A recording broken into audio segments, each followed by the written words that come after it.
let those of you who used to disparage the value of the Old Testament consider this. Some people will say, don't speak from the Old Testament, let's go to the New Testament. You can't have a building without foundation. The Old Testament is the foundation of the scripture. The New Testament is the roof. Remove the foundation, the roof will collapse.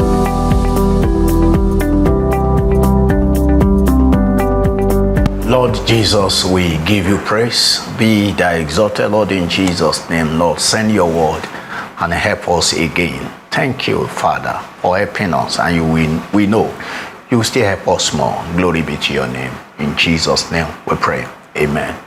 I want to speak more on the glory of the person of Jesus being anticipated in the Old Testament.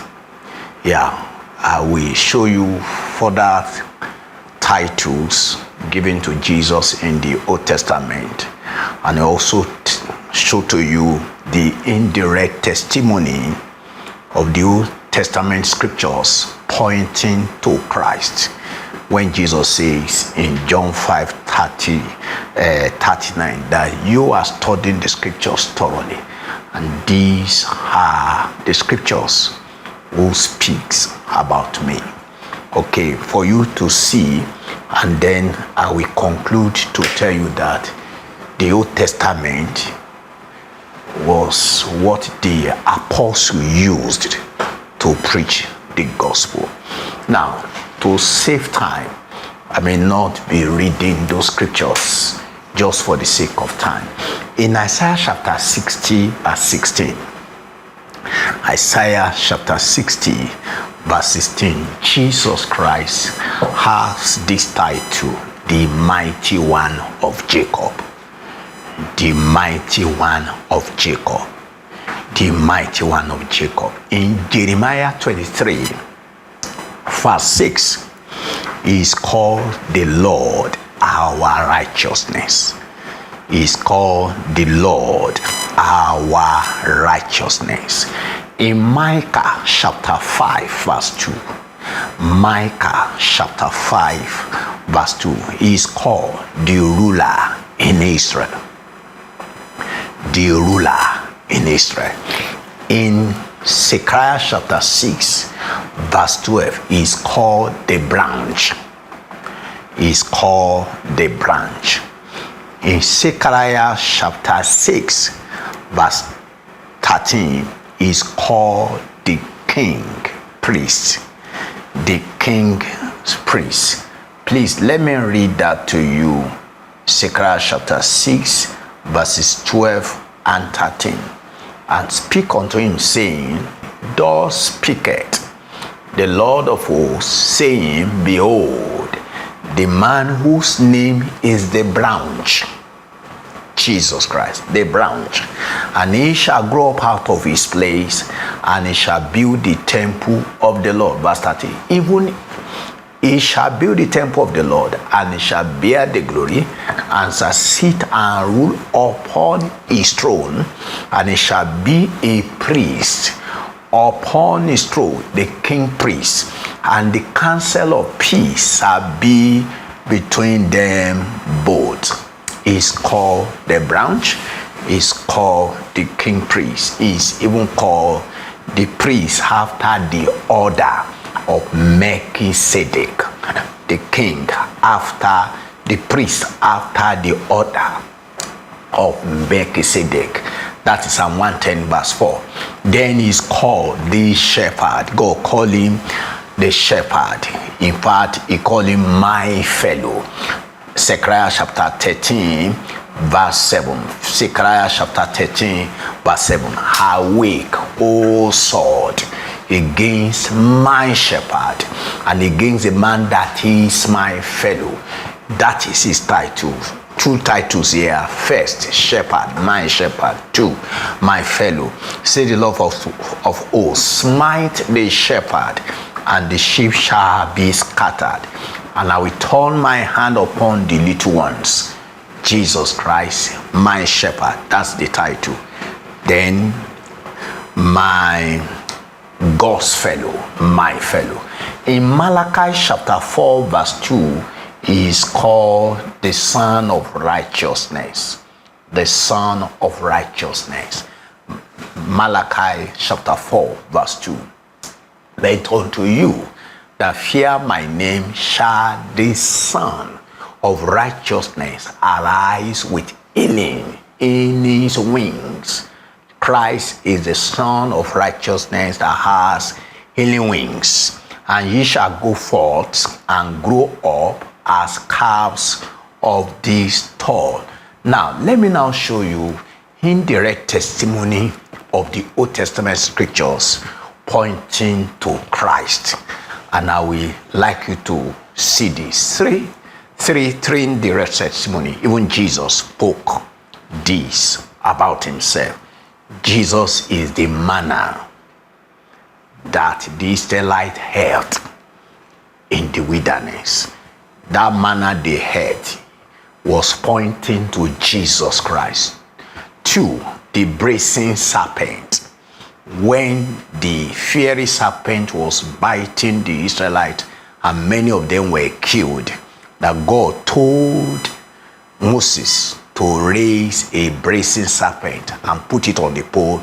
And he told him that anyone that is bitten by the snake should look on the serpent that is lifeless, the brazen serpent that is lifeless on the pole, that they will be healed. The third one is Jonah. Okay, now please let's peruse the scripture. John chapter 6 verses 48 to 50. John chapter 6 verses 48 to 50. Listen to the word of God. I am the bread of life. Your fathers did eat manna in the wilderness and are dead. This is the bread which cometh down from heaven, that a man may eat thereof and not die. I am the living bread which came down from heaven. If any man eat of this bread, he shall live forever. And the bread that I will give is my flesh, which I will give for the life of the world. Now, Jesus Christ is the bread of life. Himself declared, your fathers, he was telling the Jews, your father held manna in the wilderness, they die. But I'm the bread that you eat and you will never die. Now, in John chapter 3, verse 14, in John chapter 3, talking now referring to the brazen serpent. He said, and as Moses, John 3:14, and as Moses lifted up the serpent in the wilderness, even so must the Son of Man be lifted up. Let me add verse 15. That whosoever believeth in him should not perish, but have eternal life. Now let's come to the indirect testimony of the Old Testament, the Jonah now, prophet Jonah. Matthew chapter 12 verse 40. Matthew chapter 12 verse 40. Matthew chapter 12 verse 40. For as Jonas was 3 days and 3 nights in the whale's belly, so shall the Son of Man be 3 days and 3 nights in the heart of the heart. That is speaking about Jesus, that he will be buried and he will spend 3 days, 3 nights in the tomb, and he will resurrect. That is indirect testimony. Now, the Old Testament used in preaching the gospel by the apostle and the disciples of old. It is this Old Testament. It is this Old Testament. All that was written in the law, that was written in Psalms, things that were written in the prophet, were the root and the premise for the preaching of the gospel by the apostles and the disciples of old. Now, let me just briefly bring you to Acts of Apostles to confirm that. In Acts chapter 2, verses 25 to 34, Acts chapter 2, verse from verse 25 to 34, Peter was speaking. He Say, for David speaketh concerning him, I foresaw the Lord always before my face, or he is on my right hand, that I should not be moved. Therefore did my heart rejoice, and my tongue was glad.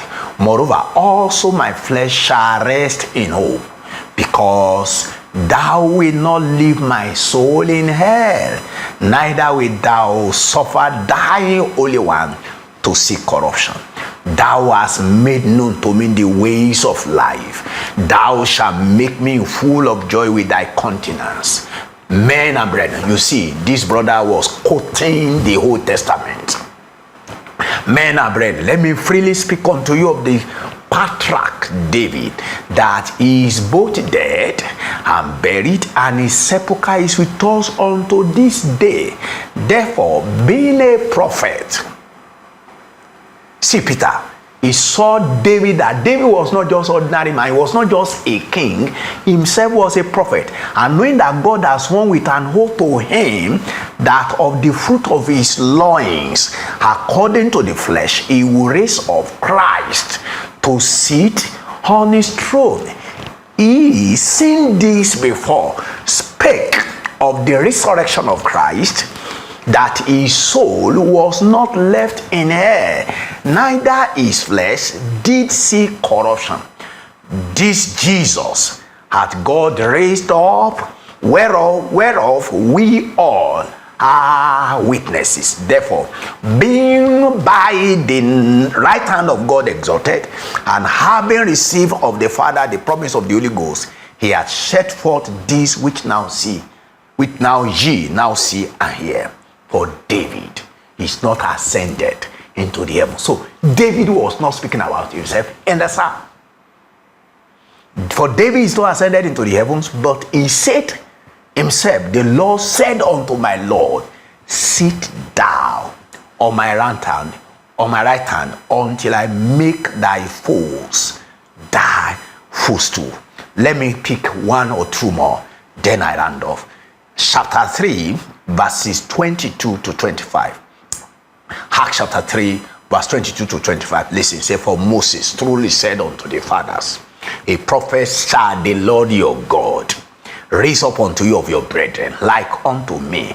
Him shall ye hear in all things whatsoever he shall say unto you. And it shall come to pass that every soul which will not hear the prophet shall be destroyed from among the people. Now, yea, and all the prophets from Samuel and those that follow after, as many as have spoken, have likewise foretold of these days. Verse 25. Ye are the children of the prophets, and of the covenant which God made with our fathers, saying unto Abraham, and in thy seed shall all the kindreds of the heart be blessed. One more, chapter 4, and verse 11 and 25. This is the stone which was set at naught of you builders, which is become the head of the corner. Verse 25. Who by the mouth of thy servant David has said, why did the heathen rage, and the people imagine vain things? So, beloved, let those of you who used to disparage the value of the Old Testament consider this. Some people will say, don't speak from the Old Testament, let's go to the New Testament. You can't have a building without foundation. The Old Testament is the foundation of the scripture. The New Testament is the roof. Remove the foundation, the roof will collapse. So, God's way of salvation has always been the same down the ages. It is by grace, through faith, on the ground of the blood. Let us pray. Dear Lord Jesus, again have witnessed about you from the pages of the scriptures to persuade your people that you are the glorious one. You are the Lord. You are the Savior. You are the Creator. You are the owner of all things. And you are the only one that in whom we can find life. Lord, I pray, as I've lifted you up, may you draw many to yourself. Thank you because you have done it. In Jesus' name we pray. Amen.